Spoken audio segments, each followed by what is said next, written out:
live in a three-dimensional world where everything has length, width, and height. But what if our world were two-dimensional? We would be squashed down to occupy a single plane of existence, geometrically speaking, of course. And what would that world look and feel like? This is the premise of Edwin Abbott's 1884 novella, Flatland. Flatland is a fun mathematical thought experiment that follows the trials and tribulations of a square exposed to the third dimension. But what is a dimension anyway? For our purposes, a dimension is a direction, which we can picture as a line. For our direction to be a dimension, it has to be at right angles to all other dimensions.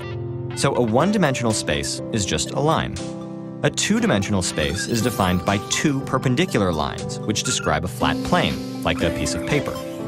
And a three-dimensional space adds a third perpendicular line, which gives us height and the world we're familiar with. So what about 4 dimensions, and 5, and 11? Where do we put these new perpendicular lines? This is where Flatland can help us. Let's look at our square protagonist's world. Flatland is populated by geometric shapes ranging from isosceles triangles to equilateral triangles to squares, pentagons, hexagons, all the way up to circles. These shapes are all scurrying around a flat world, living their flat lives. They have a single eye on the front of their faces, and let's see what the world looks like from their perspective. What they see is essentially one dimension, a line. But in Abbott's Flatland, closer objects are brighter, and that's how they see depth. So a triangle looks different from a square, looks different from a circle, and so on. Their brains cannot comprehend the third dimension. In fact, they vehemently deny its existence because it's simply not part of their world or experience. But all they need, as it turns out, is a little boost. One day, a sphere shows up in Flatland to visit our square hero. Here's what it looks like when the sphere passes through Flatland from the square's perspective. And this blows his little square mind. Then, the sphere lifts the square into the third dimension, the height direction where no Flatlander has gone before, and shows him his world. From up here, the square can see everything.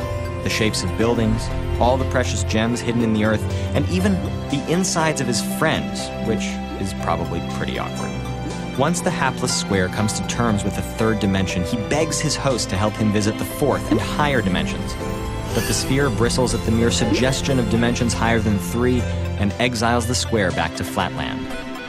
Now, the sphere's indignation is understandable. The fourth dimension is very difficult to reconcile with our experience of the world. Short of being lifted into the fourth dimension by a visiting hypercube, we can't experience it. But we can get close. You'll recall that when the sphere first visited the second dimension, he looked like a series of circles that started as a point when he touched Flatland, grew bigger until he was halfway through, and then shrank smaller again. We can think of this visit as a series of 2D cross-sections of a 3D object.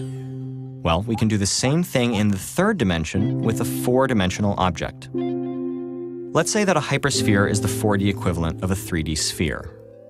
When the 4D object passes through the third dimension, it'll look something like this.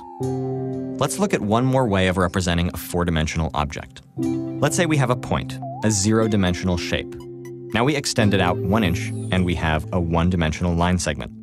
Extend the whole line segment by 1 inch, and we get a 2D square. Take the whole square and extend it out 1 inch, and we get a 3D cube. You can see where we're going with this. Take the whole cube and extend it out 1 inch, this time perpendicular to all 3 existing directions, and we get a 4D hypercube, also called a tesseract.